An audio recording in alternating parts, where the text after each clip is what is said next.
อ่างเขืองเขานี่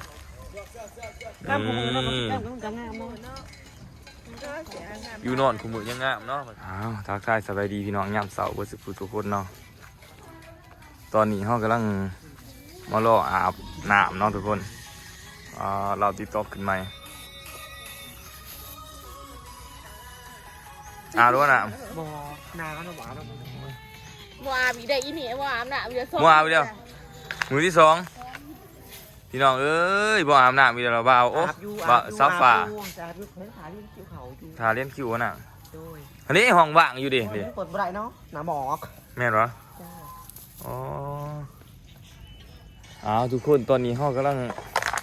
ทาอาบน้ำเนาะตอนนี้อ่างเขืองเขากำลังอาบทยอยอาบแต่ละคน2 คนนะพี่น้องจ้ารู้เจ้าหรอมือนี้บ่อาบไปแล้วคนเบิ่งร้ายได้ว่านี่จะบ่อาบน้ำอีกเดียวมือนี้มือที่2พี่น้องมือที่2สาวตะลำหน่อยบ่อาบน้ำอีกด้วยแต่หนานี่ผู้เขาอาบน้ำพี่อยู่พี่น้องเอ้ยอาบเลยหรือว่านี่หนึ่งกำลังนุ่งกำลังนุ่งส่งพี่น้องเป็นโพเนาะหลังจากนี้พี่น้องมื้อแลงจะไปทำการแสดงต่ออยู่ที่บ้านเฮปากซีน้ำข้นปากซีเนาะพี่น้องเนาะปากซีใต้เมื่อคืนนี้ก็ถือว่าสำเร็จเสร็จสิ้นไปอีก1 งานเนาะคือว่าทำการแสดงไปด้วยดีเนาะพี่น้องผ่านไปด้วยดีเนาะได้คนก็ยิบเหนื่อยเวลาเนาะนี่อยู่ผู้หนึ่งพี่น้องมันยังอันนี้อยู่โอ้เปิดในโทรศัพท์กับอันนี้ได้ดิเพราะว่าเคยเป็นสร้างจันยิบเก่าโอ้เฉพาะว่าเหยียบเลย เคยยิบเครื่องมั้งอ๋อนี่คือบ่าวสุริยะพี่น้องเป็นครูจิ๋มของสาวเจยเนาะไปเจยสู้ตายครอบครัวเดียวกันเป็นครูจิ๋มของปะเจยเนาะเมื่อเช้านี้ก็หายกันนี่แต่ว่าพี่น้องหายกันถือผืดไก่สิหอดบ้านชิ้นลับเลย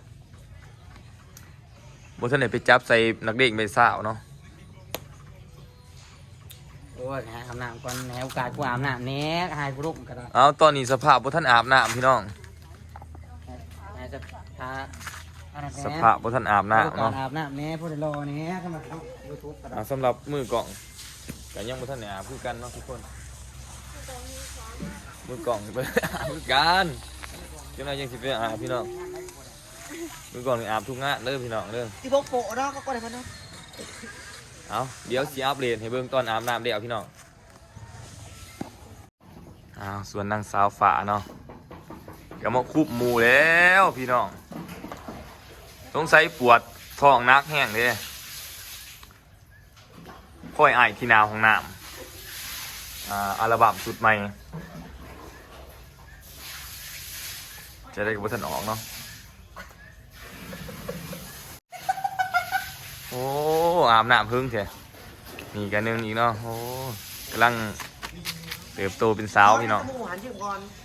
ตู่จีดาโอ้ย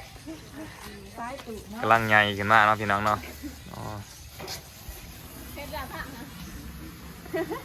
เอาเขาอาบดิฟังอาบดิด้วยใช้ควายอาบน้ำบ่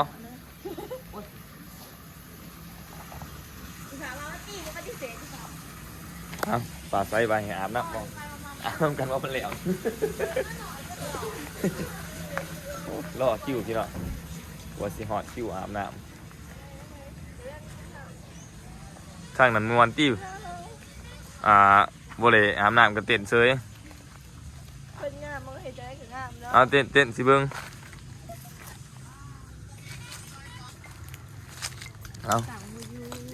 เบื้องดังพี่น้องเบื้องดังฝากติดตามเลยทั้งติ๊กต็อกเบื้องหลังเฮ็ดซ้ำเช็ดบัดนี้โอ้โพดเบื้องหลังพี่น้องเบื้องหลังเต้นคือนี้มันท่านเดียวเนาะมันท่านอันนี้แกงมากกับเต้นใหม่ โอ้คนนั้นตัวตึงคือกันได้หน่อยค่อยไอที่หนาของน้ำอัลบั้มสุดใหม่ล่าสุดนี่แหละทุกคนการอยู่การไปกันมาการอาบน้ำอาบทาก็จะเรียนคิวกันพี่น้องเนี่ยกดสีอาบเนาะเดี๋ยวทีละคนบางบอลก็ล้นเนาะบางบอลก็ขออาบน้ำเพื่อนเขาเนาะ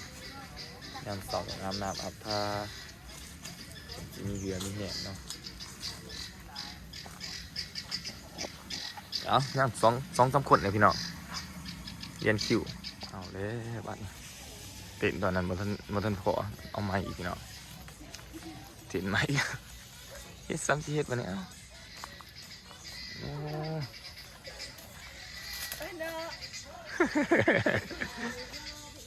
โมเหลวจะเกียร์เนาะทุกคนตอนนี้เขาก็อาบน้ำเช็ดเทียบก่อย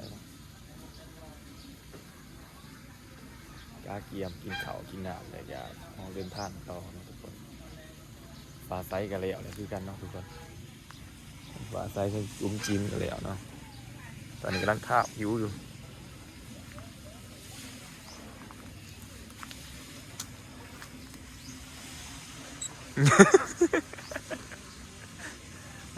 กินกำลังทาบอยู่นั่นปลาไซกำลังดีผมพี่น้องเอ้ยงามกูมูในบงนี่สวยที่สุดแล้วดีกูมูพี่น้องแล้วดีกูมูในบงการนั้นเขาเรียกว่าเนาะยัง2 คนกับบ่าวสุริยาพัวมีเจอเพื่อนเดียวเนาะตอนนี้กาเกียมไปงานต่อเอาทุกคนหลังจากเข้ามาจะอาบน้ำเนาะทุกคนเนาะทีมงานเท่ากับสำเร็จแล้วพี่น้องไก่สำเร็จแล้วยังนิดนึงเนาะยังนิดนึง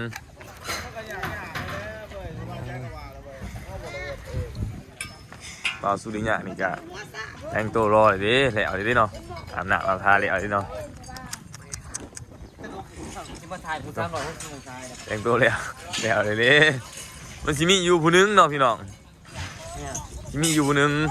ที่บ่อาบน้ำน้ำหมูจ้าเกลือนี่มันสิมีอยู่ผู้นึงตื่นตัวกับหมู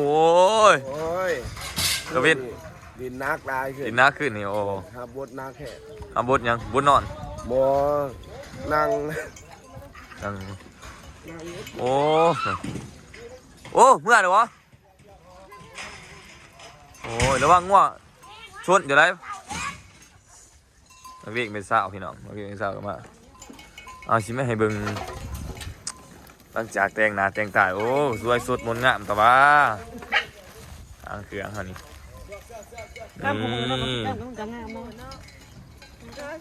อยู่นอนคุมือยังงามเนาะมาสิ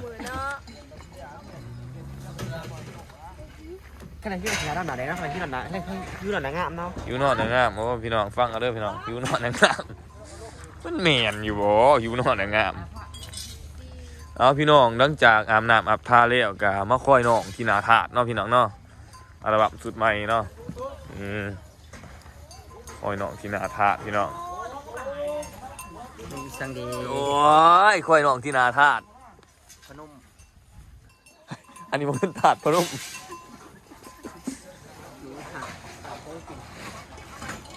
ตอนนี้ไอ้สีแดงเอาแล้วพี่น้องนี่สถานได้กินข้าวเลยก็ออกไปงานต่อเลยทุกคนอยู่ที่นครปักเซ่ปันแฮเนาะทุกคนเนาะเอาเมื่อแรกพบพอกันคือเก้าพี่น้องตรงกับวันที่12เนาะ